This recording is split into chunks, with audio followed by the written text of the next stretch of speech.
It's time to take your seat in the front row with Mike Vaccaro. Here's your host, Mike Vaccaro. Hey, thank you, Chuck. Welcome, everybody, once again in the front row. I am your host, Mike Vaccaro. Behind the scenes, as always, J.R. Quitman, our creator, producer, and director. We thank you for continuing to watch and listen to our episodes, and always remind you to subscribe if you have not already. Great guests coming up. A lot of guests in the next couple of weeks. Right now, we go back to baseball. It's been a little while since we talked baseball, but we do that today with Sean Casey. Casey, who grew up just outside of Pittsburgh, went to Richmond, and a great story how he got there off the advice from his dad. Eventually drafted by the Indians, traded to the Cincinnati Reds, where he had 8 great years, moved on from there, would play in the World Series with the Tigers, and retire after 1 season with the Red Sox. He shares his journey with us. So many great influences along the way as well. Now a member of the media, working for MLB Network, and he's got his own podcast. He's known as the Mayor. He's got the Mayor podcast as well. We'll dive into all that today on this episode number 57, featuring former baseball player, current MLB Network analyst, Sean Casey. Sean, I appreciate your time here today. So much to get into with you as far as being a player, obviously an analyst now, a fellow podcaster as well. We're going to get into all this, but we always want to start with our guest at the very beginning. And for you, born in New Jersey, but really raised outside of Pittsburgh, how did that make you maybe the person that you are today, and even the athlete that you became as well? Well, it's funny when you look back at life. I think when we first moved to Jersey, I was 5. I grew up in Jersey. I was 5 years old when I moved to Pittsburgh. So I grew up in Pittsburgh, but you're right. But my family's from New York and New Jersey. And I think when we first moved there, my mom was so mad at my dad. He was, my dad had got a job here in Pittsburgh. My mom's like, "We're moving to Pittsburgh in 1980? Like, you got to be kidding me. Like, we have our whole families in Jersey and New York, and what's going on?" So I think initially for our family, what looked like a negative turned out to be the biggest positive ever. I mean, there's so many incredible things along my journey. It happened because of, being raised in Pittsburgh. And, I think one of the biggest things my dad, one of the biggest points he made was just like, hey, we're moving to a blue collar city. These people are hardworking people. And, we kind of saw ourselves like that in our household. And my dad was a hardworking man. And so was my mom, was a hardworking woman. And they just came from good Irish, Catholic backgrounds, of bigger families and, workers. And that was just always the mentality my dad really kind of raised us with, my mom and dad. And, I think being in the city of Pittsburgh and growing up here and growing up, I grew up in a town called Upper St. Clair, right outside of Pittsburgh. Great education, and just very grateful I grew up here, Mike. It was just a wonderful, wonderful place. Obviously, you excelled at baseball. Were you playing other sports as well growing up? Dude, I played everything all the way up, and I recommend that to kids. I played, probably soccer was my other best sport. I was a really good soccer goalie, and I end up getting pressured. When you live in Western Pennsylvania, you get pressured to play football.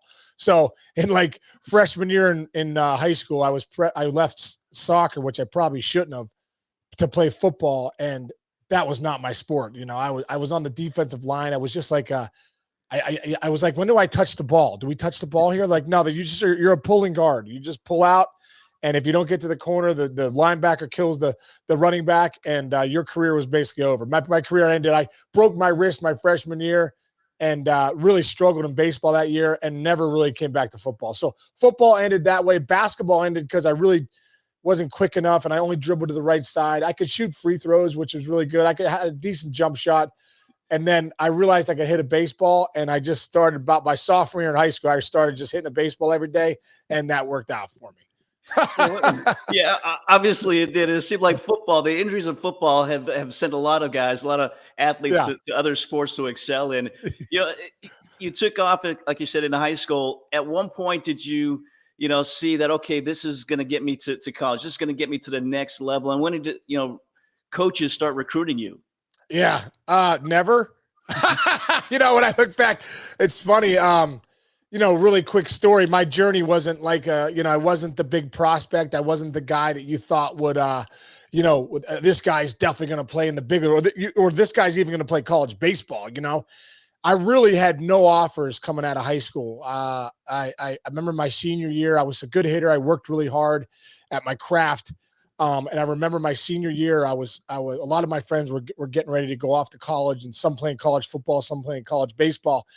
And I remember saying to my dad, like at the beginning of my senior year, like, man, Dad, I have no college scholarship offers, and I really think I'm a Division I hitter, but I'll take Division II or III too. I don't care. I just need somebody that, would take a shot. And my dad at the time was starting a company, his company called Casey Chemical. It was a chemical surfactant clearinghouse company, and he was starting it out of our home. He was doing a lot of network marketing, sending out envelopes and sending out brochures to people, hoping to get guys that were interested, that had product that he could sell. And I remember my dad coming home and say one day was like, I was like, Dad, I don't know what's going on. Like, nobody's coming before me. And I remember him saying to me, you got to learn a lesson in life, Sean. Like, nobody is coming for you. Nobody's coming to give you anything in life. You got to go take it.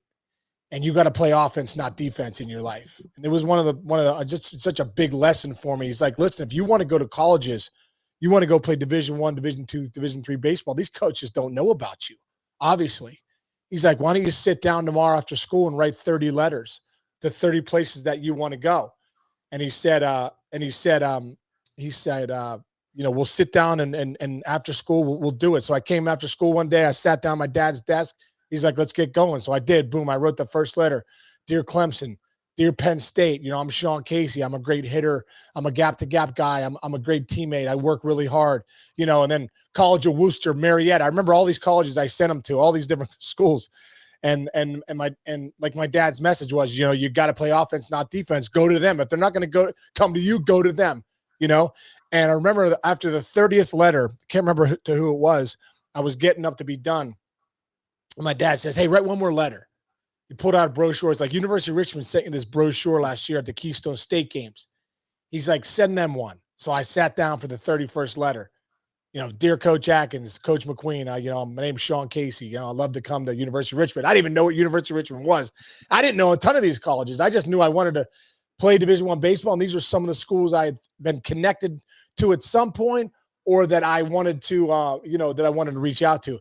So sure enough, bro, my high school career, starts going down the path, and I am one of the best players in the area now. I think I'm one of the better players, in the state as a hitter. I'm hitting 450, 500. I'm driving balls in the gap. I don't strike out at all. I think I struck out once and twice in 2 years in varsity baseball. And I remember thinking my dad's mantra of preparation meeting opportunity. Be prepared.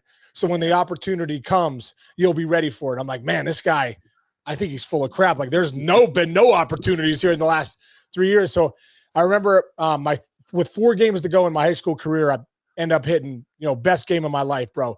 Bases loaded, double in the gap, 2-run score. Bases loaded again, double in the other gap, left center gap, 2-run score. I remember going 4 for 4, 8 RBIs. And Jerry Malarkey, who was my coach at the time in high school, come up to me when I was walking out for the 7th inning. He goes, hey, Case, how many hits you got today? I got 4 hits. He's like, how many RBIs? 8 RBIs. How many doubles? 4 doubles. He's like, man, that's awesome. He's like, you see the guy over there behind the backstop? That's Mark McQueen. He's the recruiting coordinator for the University of Richmond. Drove 6 hours to come see you play on the count of the letter you sent a few months ago. Wow. I was like, wow, that's incredible. So after the game, I went over to Coach Mack. He was like, man, I really like your swing. It's been a joy to watch. I drove 6 hours up here. He's like, we'd like to offer you $1,000 scholarship. And I think at the time, Richmond was like 30 grand. My dad made like 33 grand. I was doing the math going, I don't know if I can afford that. But I was like, I remember telling my dad, Richmond wants to give me $1,000. And I was like, what do we do? Because I don't know if we're going to be able to afford it. He's like, we'll figure it out. He's like, we'll get financial aid. We'll get a second mortgage if we have to, but you got to go. And that's how I ended up at University of Richmond. And, my freshman year, I started. It was a freshman All-American. My sophomore year, had a great year, went to the Cod League. And then my junior year, I won the NCAA batting title. He was the best hitter in Division I baseball. And I just think back to that conversation with my dad. Like, you got to play offense, not defense in your life. Like, no one's coming for you. You got to go to them. And sure enough, I owe the University of Richmond a lot, and Coach Mack and Coach Atkins, a lot for, believing in me and giving me a shot to come play there. Yeah, I'm impressed. Number one, you wrote letters. Yeah, don't do that these days. But back then, it was the '90s. You wrote letters. You didn't have social media to get your name out there. But as you said, it was the right fit for you. It was the right fit for Richmond. And your junior season, not only did you lead the country in batting average, as you mentioned, You had the triple crown in the CAA that year, home runs, RBIs as well.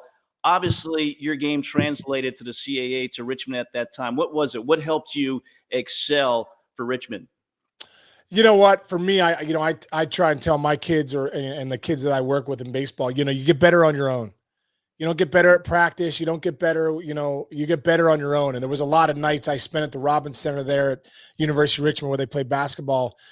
Our baseball facilities weren't that great at the time. They're getting a little better, but there was a cage we called the dungeon. It was literally in the dungeon. It was in the basement of the Robins Center. And I would go every night, every day at some point by myself, make sure if anyone was in there, I'd walk out. And I would set up the tee and I would turn on Pearl Jam and AC/DC Back in Black. I'd listen to those albums and I'd just hit buckets of balls at the left center part of the cage. And I also believe intentional repetitions is where skill mastery lives. So I was in the cages with intention to drive that ball to left center corner every single time. And I didn't leave the cage till I would hit 50 to 100 balls in that left center corner and listen to those two albums. And, I believe that was the thing that kind of took me to another level. I believe when you're in the batting cages, you're in the confidence cage. And I believe in those cages by yourself is where you start to build inner trust in yourself. Whenever I got in that batter's box for those 3 years at Richmond, I was like, no one's hit more than I have. I don't care who you are. I don't care how good of a pitcher you are. You're not going to get velo by me and you're going to have a tough time pitching to me. And it just was a confidence thing more than anything. So I always encourage kids and my kids, hey, listen, the only way you're really going to go to another level is alone, because at the end of the day, you stand in the box alone. And if you pitch on the mound, you're alone, and you're out in the field, you're alone. It's the ultimate team sport. It's the ultimate sport that's a team sport, but it's really an individual sport. It's like golf in a team setting. So you better be pretty confident in yourself and in your mind frame to believe that you're the best out there. And I think that mindset really took me to another level, Mike. I think everyone had a lot of skills, and I saw a lot of guys in Division I and on my team and around me that had a lot of skills, maybe some better than I had. But at the end of the day, I feel like I put in some work that was a little different. Yeah, it's a great lesson as a dad of a 12-year-old baseball player now. That's great lessons. The work that you do, as you said, you're kind of alone in that batter's box on the pitcher's mound as well. And you excelled. You were the player of the year in the conference, second team All-American, and then later on, 2003, you're inducted into the Richmond Hall of Fame. So as you look back again, the last letter you write, a school you really didn't think you were going to go to, and here you're in their Athletics Hall of Fame. It's got to be an incredible journey from that standpoint. Yeah, well, the first day I saw the University of Richmond was the first day of school started. I was like, oh, this is nice. I had never even been there.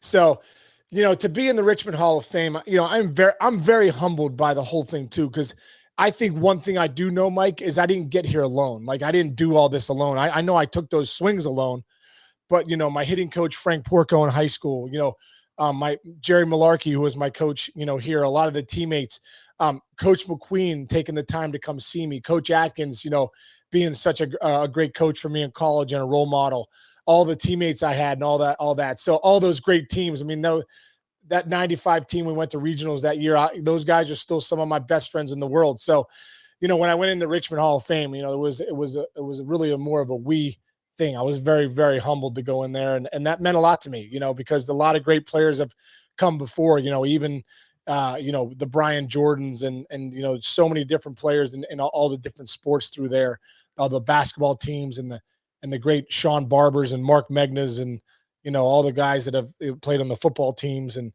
so I was very, very honored to go in there, Mike. I was very, very humbled. As you mentioned, you went to the Cape Cod League after your sophomore season, before that junior season as well.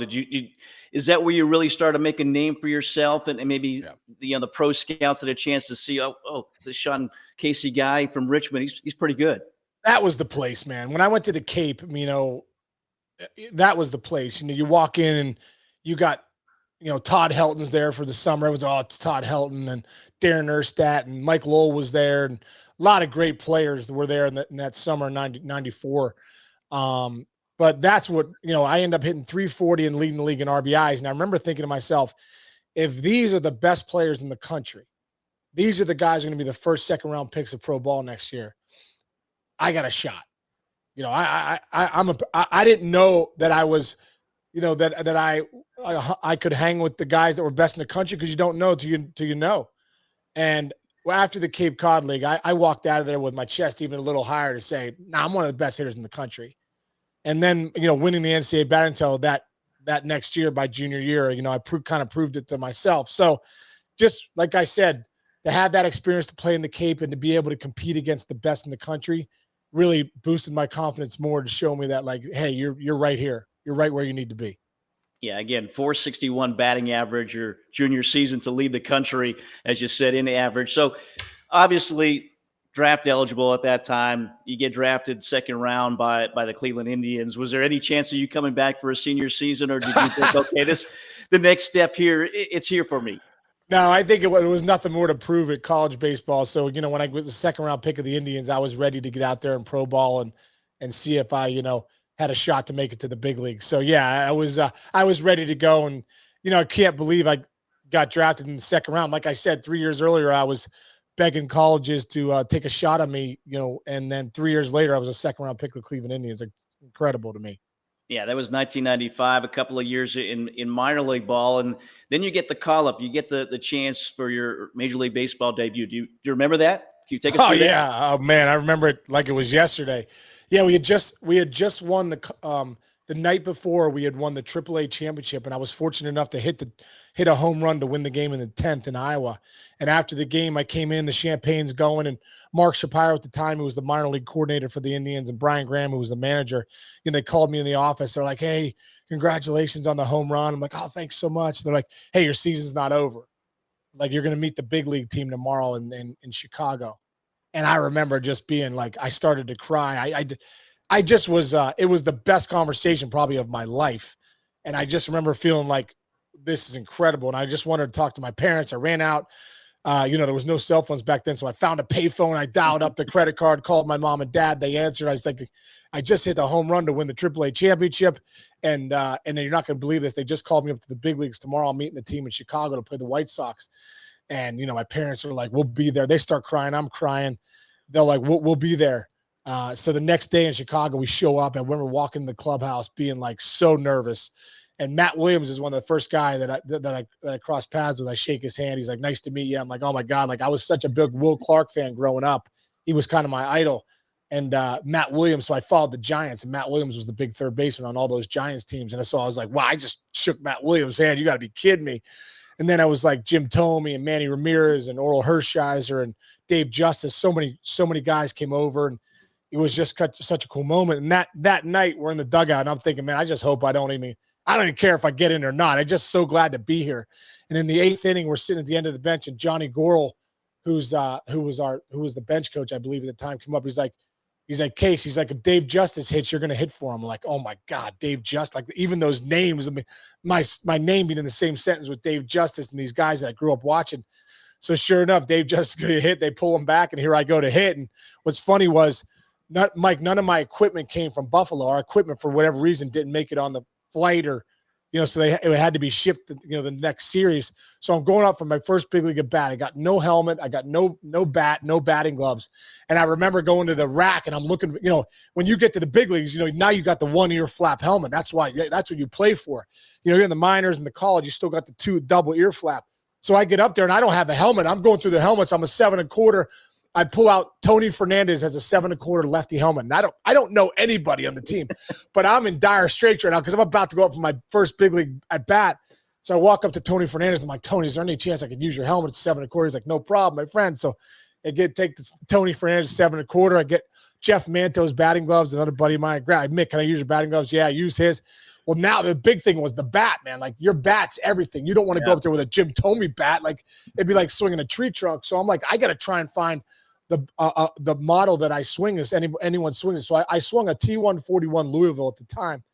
So I was going through the bat rack, pull up Tome's, pull up all these guys. Then I pull up Manny Ramirez swings a T141. And I'm like, oh my God, I got to do it. I got to go ask him. So I go up to Manny Ramirez, before my first bat. I'm like, "Bro, is there any chance I could swing your T141? I was like, "It's my model." He's like, "No problem, man." So I go up there with Manny Ramirez's bat, Tony Fernandez's helmet, and Jeff Manto's batting glove for my first big league at bat. I walk out on deck, give my dad a fist pump. see my parents. A couple buddies from Richmond are there too, which was great. Get in my first at bat and facing a guy named Jeff Darwin. I don't even remember the first 3 pitches. I feel like I was having an out-of-body experience. I was so anxious, and that you can't hit in the big leagues if you're anxious, So I was taking these big swings. I get down 1-2, and I'm like, I'm not punching. So I think it was like a wake-up call. I'm like, I'm not punching out my first at bat in the big leagues. Like, let's go. So I remember taking a deep breath, slowing myself down. I get a 1-2 slider from Jeff Darwin. I end up hitting like a hard grounder into the hole.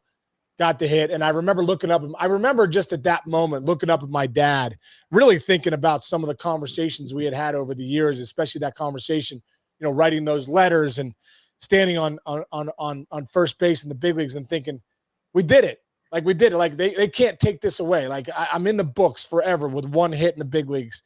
And, all the hard work, all the swings, all that stuff really does pay off if you just keep going, and like, so that first hit for me, man, I'll never, ever forget in Chicago, looking up at my parents and, just kind of having a moment and thinking to myself, like, I did it, and then I got 1,500 hits more later, but that first one was probably the biggest.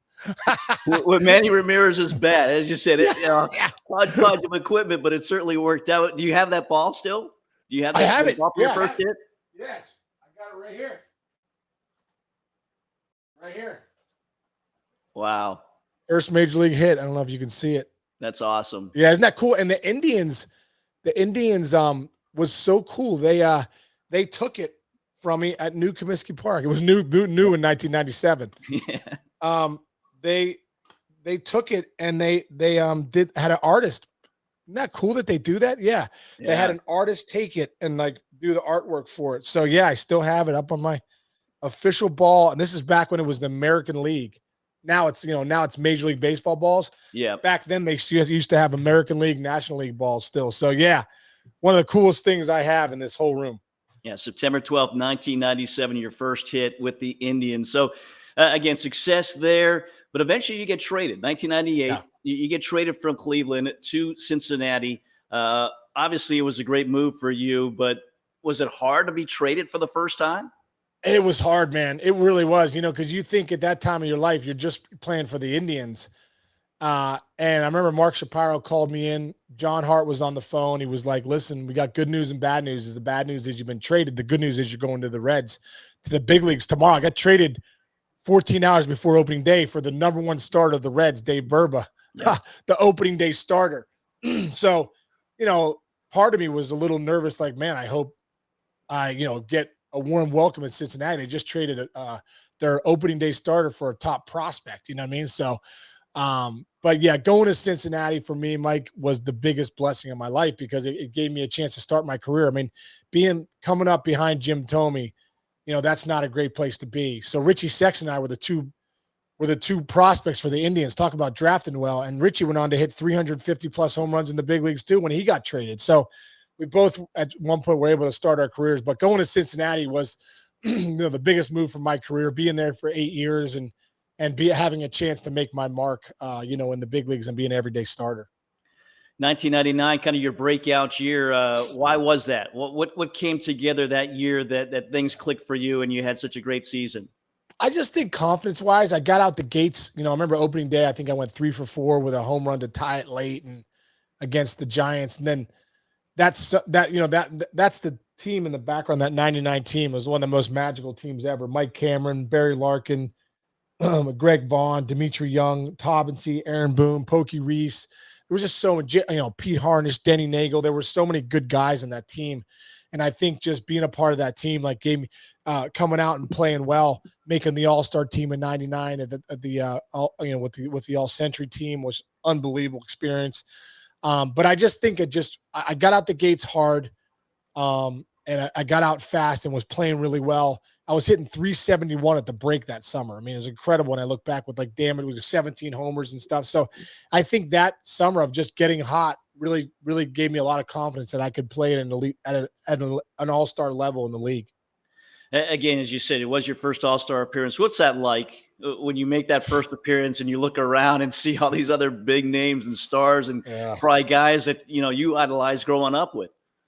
Incredible, man. I almost felt like I won a contest. I was 25 years old. I remember it's at Fenway Park, 1999, last before the millennial, last year, and Pedro Martinez starting. I remember walking in the clubhouse in my locker. Vlad Guerrero's next to me, so he was a young kid at the time too. So Vlad was next to me, Mike Piazza to my right, Jeff Bagwell, and then it went down the line like Matt Williams, Randy Johnson, Mark McGwire, Tony Gwynn. I'm like, you got to be kidding me that I'm here. This is amazing. So I was really taking it all in. It was like such an unbelievable experience. And I remember, I think one of the big moments that I had it probably in my whole life was we were on the all-century team I'd just been introduced to. So because it was 1999, they made this all-century team. So Willie Mays and Hank Aaron and Stan Musial and all these incredible players are on this field with us, right? And we're lining, getting introduced for the game. And Ted Williams comes out of the probably the greatest hitters of all time, comes out in a golf cart. His health wasn't good at the time. And he comes out of the golf cart and comes up, and we're all going to go out to him to throw out the first pitch. And as we're walking up to Ted Williams, there's Tony Gwynn, Mark McGwire at the time. They were bigger than life. Ken Griffey Jr., all these guys. And we're walking up, and I get a pat on my shoulder, and I turn around, and a guy goes, "Hey, man, I just want to introduce myself. My name is George Brett." I'm like, and I was like, the first time I was probably speechless. I didn't know what to say. He's like, "Man, I really like your swing a lot. I like the way you play the game." And I'm like, "Oh my God." I'm like, "George, it is so nice to meet you. Thanks for coming up and introducing yourself to me. I'm just like so honored." And George and I are still very friendly to this day. We still, every once in a while still see him. We'll text each other and stuff. But that moment for me, and I'll tell you what, one other really quick story about that same moment for me. A few years ago, when we did the red carpet for MLB Network, I was on it with Greg Amsinger, and Derek Jeter came up, and we asked Derek Jeter of all the moments of your career, all the championships, all the hits, 3,000 hits, all that stuff. What's the greatest moment of your career? And he said, this is incredible. He said the greatest moment of his career was that same moment. He goes at the 1999, and he didn't know my story, right? 1999, he said, when Ted Williams came up to throw out the first pitch, he said, we're walking up to Ted Williams, and I get a pat on my shoulder, and it's Hank Aaron. And Hank Aaron says to him, "Hey, man, I just want to introduce myself. I'm Hank Aaron. Really love the way you play the game. Love what you're doing for the game. Keep it up." So think about it. Jeter's coming from the American League side. I'm coming from the National League side. We're converging on Ted Williams. I'm having a moment with George Brett. He's having a moment with Hank Aaron at the same exact time as we converge on Ted Williams. I just think that's incredible. I mean, just, baseball is such a romantic sport from that standpoint, right? Bringing all these generations together. It must have been hard. I mean, what's going through your mind when a George Brett comes up to you like that? Again, somebody that you idolize, a Hall of Famer, and hey, I like the way you're playing. That was one of those moments in my life, and I was like a pinch me moment. Like, is George Brett, am I talking to George Brett right now? Did George Brett just seek me out to have a conversation? Like, you got to be kidding me. Like, it was one of those moments. Like, I look back at my career, and I got the chills telling that story. Yeah. It's just, like I said, 1992, 7 years earlier, I'm writing 31 letters to any college that'll listen. 7 years later, George Brett knows who I am and is seeking out a conversation with me, walking up at the Major League All-Star game at Fenway Park to go shake Ted Williams' hand before he throws out the first pitch. Like, pinch me now. You know what I mean? Yeah. Just incredible. Again, as you said, 8 years in Cincinnati, great run there. And the mayor, that nickname kind of came around that time because you're at first base, playing first base, and you're just a friendly guy. What are some of the conversations like when a guy gets to first base? You're an outgoing person. What were those conversations like? Well, it's a small fraternity of guys playing big league baseball, so you do get to know those guys. And man, I love playing first base because I love talking. I love people. I love having conversations, getting to know guys. And I was fortunate to play first base and get to know a lot of different people. Some of the conversations, like Lance Berkman was always a great conversation because he wasn't stealing. And you know what I mean? And we could talk for like 5, 6, 7, 8 pitches every at bat. And he was such a great guy. We became good friends over the years. I remember talking to Mark McGwire when he was on that run in 98. And I was a rookie at the time. It was just so cool to have those conversations. Had some great conversations with Tony Gwynn about hitting at first base, which was really cool. Remember talking to John Olerud about his approach a couple times. That was really cool.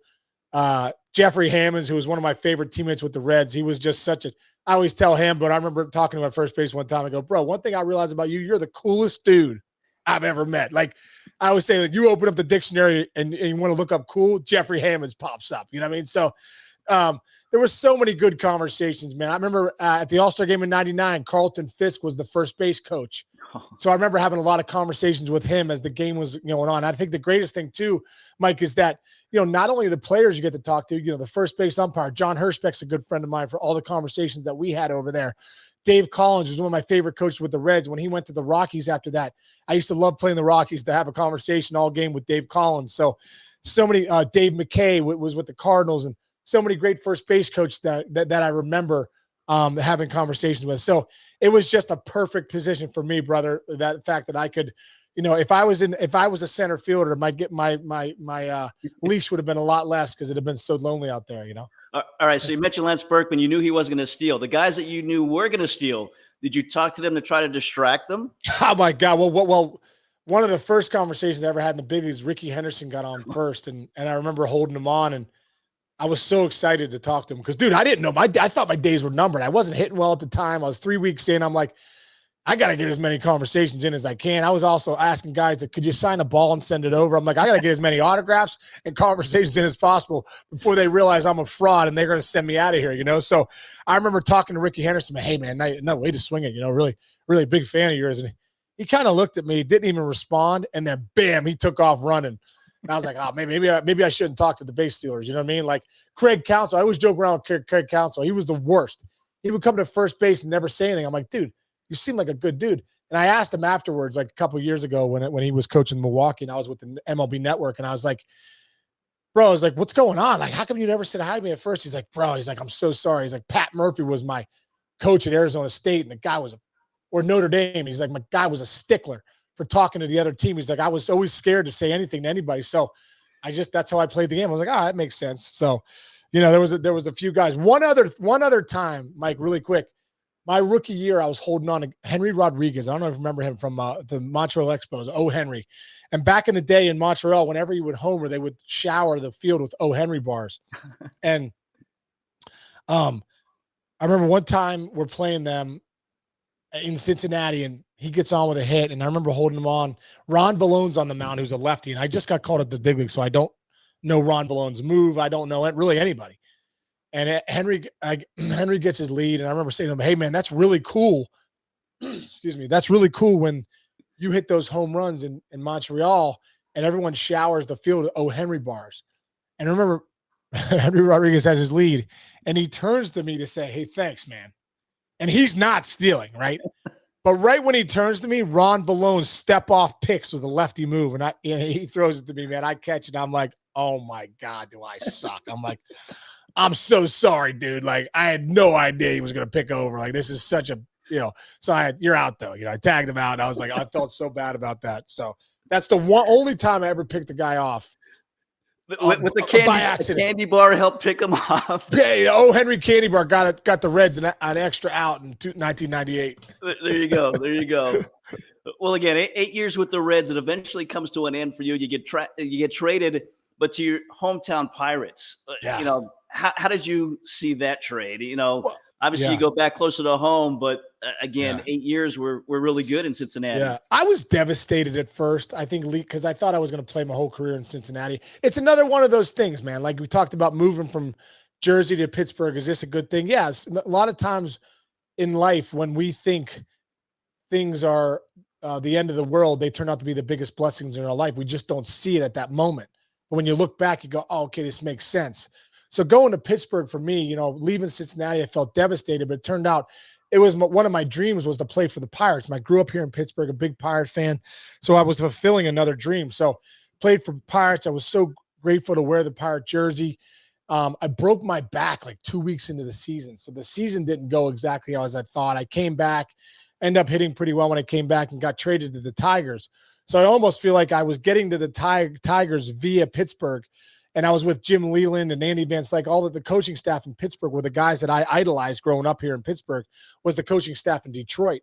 And I ended up going to the World Series that year, man, in 2006, and having some of the best moments of my whole career. And so I look back about the trade now, and I knew it was meant to be. I was meant to go to Pittsburgh, fulfill that dream, get traded, go to Detroit, and have a chance to finally play in the World Series. It was my 9th year in the big leagues. I'd never played in the postseason, so it was such a blessing. I'm so grateful for those days.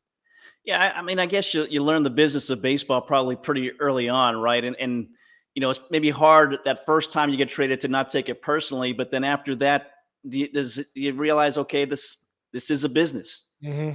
No doubt. I was making $8.5 million at the time too. So I knew that Cincinnati was trading my contract. They said they were trading me for pitching, but we traded for a guy named Mike Williams, who was, a decent big leaguer. But I was like, I didn't feel like that was a justification. So, I knew it was a business. And I remember when I got traded my first time, I walked out of the room. It was Mark Shapiro, Buddy Black, and Scott Pioli, who was the GM for the New England Patriots, in those big years. But he was good friends with Mark Shapiro, just happened to be in the room. And I remember Buddy Black saying something to me when I was walking out, who's now the manager of the Rockies. He said, Case, he's like, it won't be your last time, but the first time's always the toughest. First time's always the toughest, but it won't be your last. And he was right. And it got a lot. It didn't get easier when you get traded, because you're a human being. You feel like, man, why don't they want me? But also on the other end, another team does want you, and you got to kind of look at it that way. You got to spin it in a positive way to say, hey, this team's moving on because of whatever financial reasons they have. The other team's taking it on because they believe that I can help their club. So, I was grateful for Dave Littlefield for trading for me with the Pirates.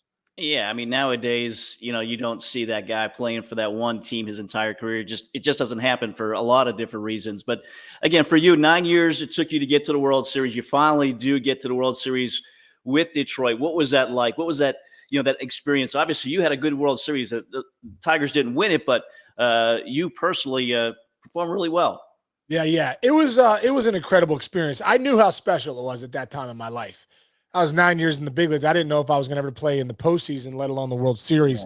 Yeah. We beat the Yankees in the division series, then we beat Oakland, then we went to the World Series.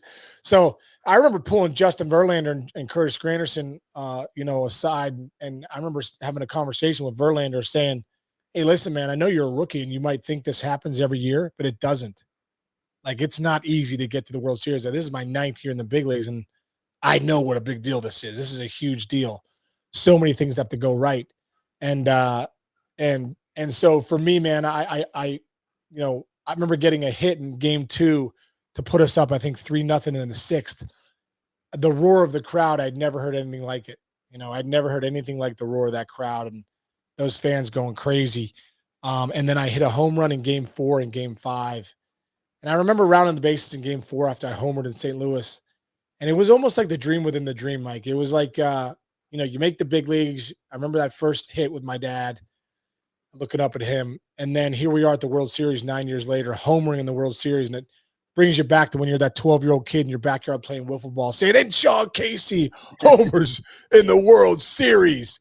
And I literally had one of those moments. I remember rounding first base, kind of floating and thinking, oh, my God, I just homered in the World Series. Like, getting to the big leagues is one thing, but getting to the World Series and then homering in the World Series is a totally another thing. So just an incredible experience. Yeah, you batted .432 in the 5 games in that postseason in the World Series against the Cardinals. As you said, you came up a little bit short. But, so many great teammates for you through the years, so many names you threw out.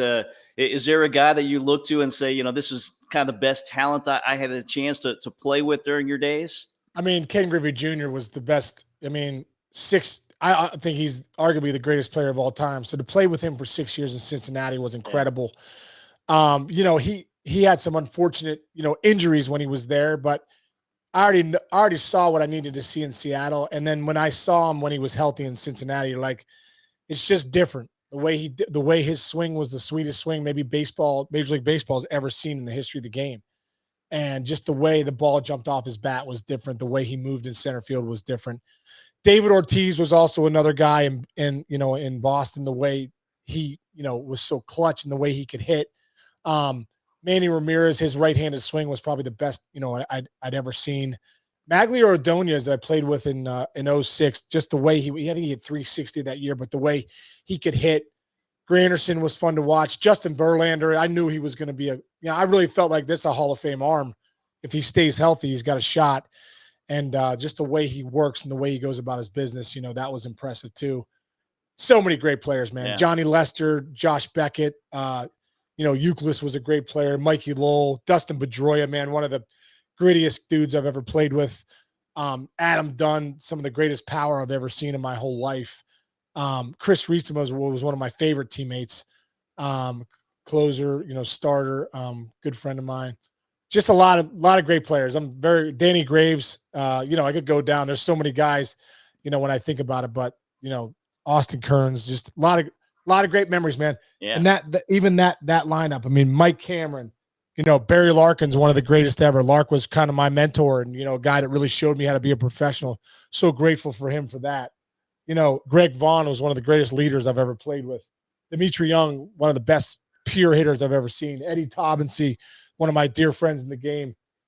Aaron Boone, obviously one of the best managers now, and he could rake too, and was a great teammate for 5 years.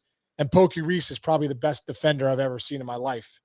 I mean, no one played defense like Pokey Reese. I mean, never seen anything like it. I think a big reason we were so good that year, you had Cameron in center, Larkin at short, and Pokey at second. Like, there wasn't much going up the middle. It was incredible. Yeah, even without the shift, they were still making the plays, right? Exactly. Oh, it was unbelievable. Yeah, it didn't matter.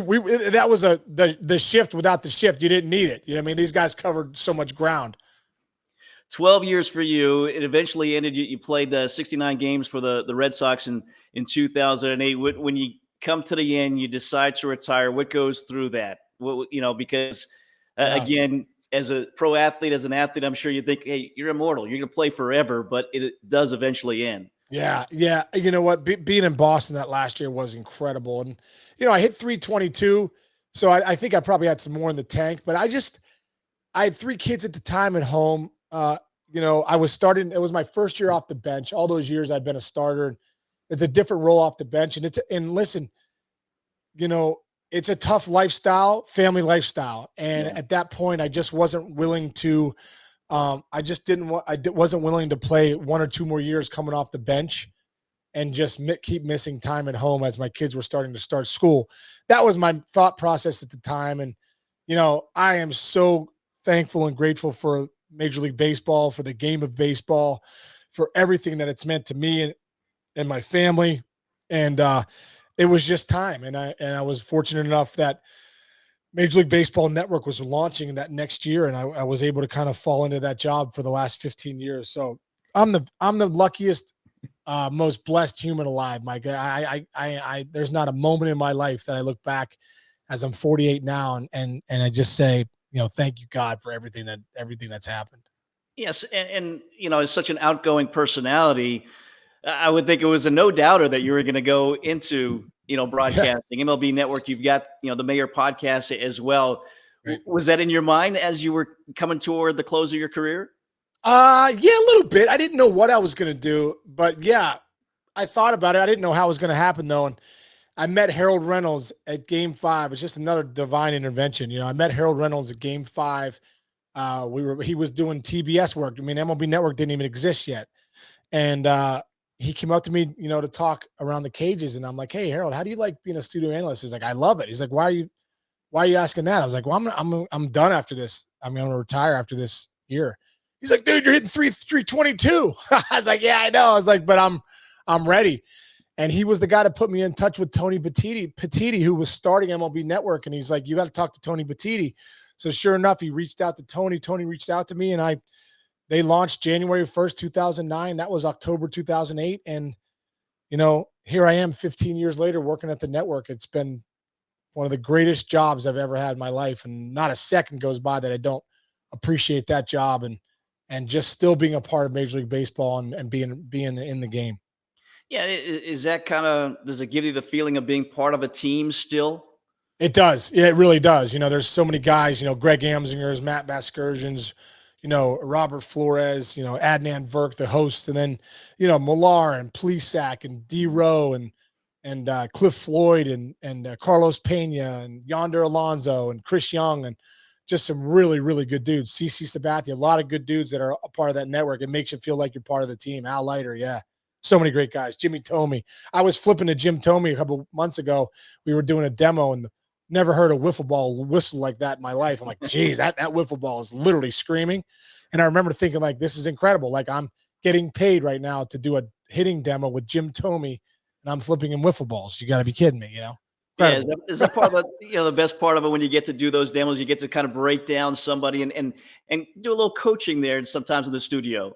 Yeah, I love it, man. The coaching part of it's great. Being able to get out there and maybe if kids are watching, show the kids, some of the things that you learned about your process, about your, about hitting it in general and the techniques and all that stuff. I love the demo part of the job. It's great. Tell us a little bit about the Mayor podcast and how that got started. And it looks like you're doing a lot of those these days. Yeah, we're doing it every day. We do it every day. It's at the mayor's office podcast. We do it every day. I do it with my buddy, Rich Ciancimino, who's just I feel like one of the best producers in the world. He was at MLB Network with me for 14 years.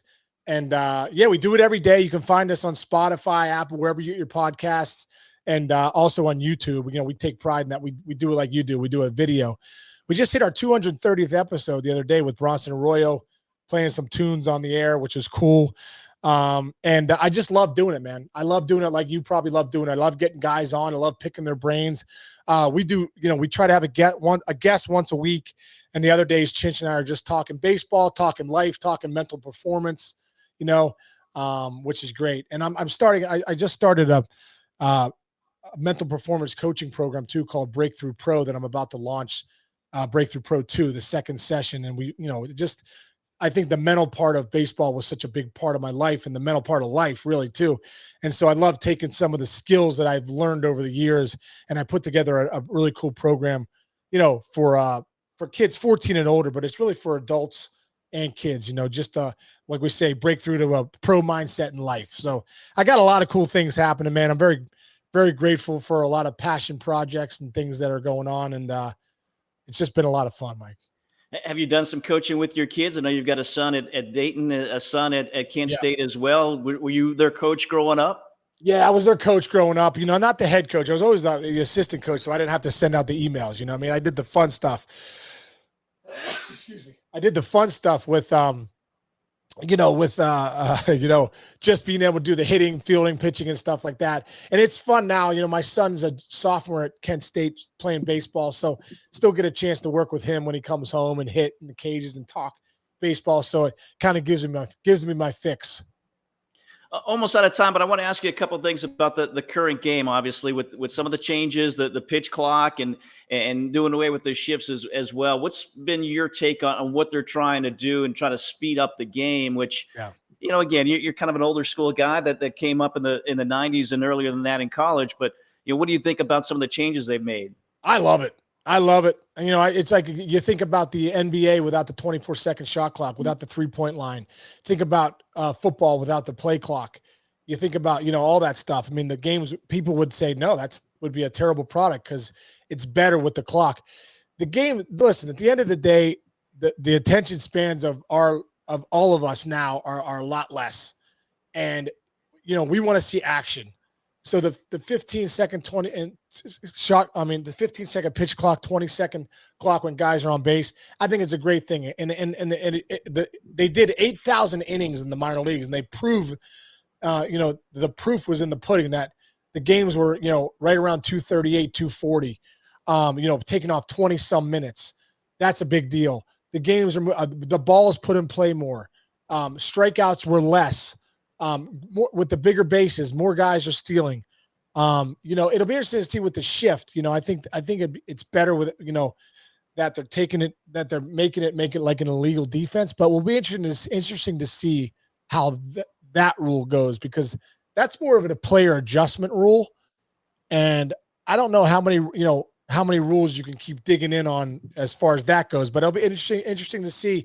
I'd like to see it that it's back straight up again, and we'll see where it goes. And you think ERAs for pitchers are going to go up, and people have to look at that when they're looking at contract renewals when you see some of these big pitchers? Well, I think that it definitely helps the hitters a little bit. But the pitching has been so dominant these last few years, and the strikeouts are at an epic epidemic. If there's an epidemic in baseball, it's guys are striking out 200 times a year, and no one's even blinking an eye now. So I think it's a better product when the ball is put in play more. How much you're on social media? How can people follow you? Yeah, man, I'm on Instagram at the Mayor's Office MLB, and I'm also on Twitter at the Mayor's Office. And if you want to find us on for the new coaching program, you can go to breakthrough-pro.com. And that's where you can find it. Yeah. And then that is my SeanCasey.live website too. So yeah. So I'm doing keynote speeches, all that stuff, but I'm all over the place, Mike, doing a lot of stuff that I really enjoy though. And I'm very grateful for it. So yeah, you can find us there, and also find our podcast at the Mayor's Office with Sean Casey. It's on Spotify, Apple, and you can find it on YouTube too. As you said, your dad was such a great influence on you. Did you take after him? Are you outgoing? Was he an outgoing guy? He's an outgoing guy, big time outgoing guy. My mom, I'm a mix of both of them. My dad's a very outgoing guy, and my mom has the gift of gab. My mom could talk to you, Mike. She doesn't know you. My mom could talk to you for the next 4 hours, and you would walk away and go, "What an incredible conversation that was! I don't even know her." So my mom is just the best, and but my dad is great too. They're just a very outgoing personality, and so I'm grateful that they're my parents. Well, this has been an outstanding conversation, and again, your dad was right. Write those letters, and that 31st led to what has become an outstanding career for you. And can't thank you enough for sharing that journey with us here today. Yeah, thanks a lot, Mike. Really appreciate having me on, and good luck down there at UNCW too, brother. And that's a beautiful area.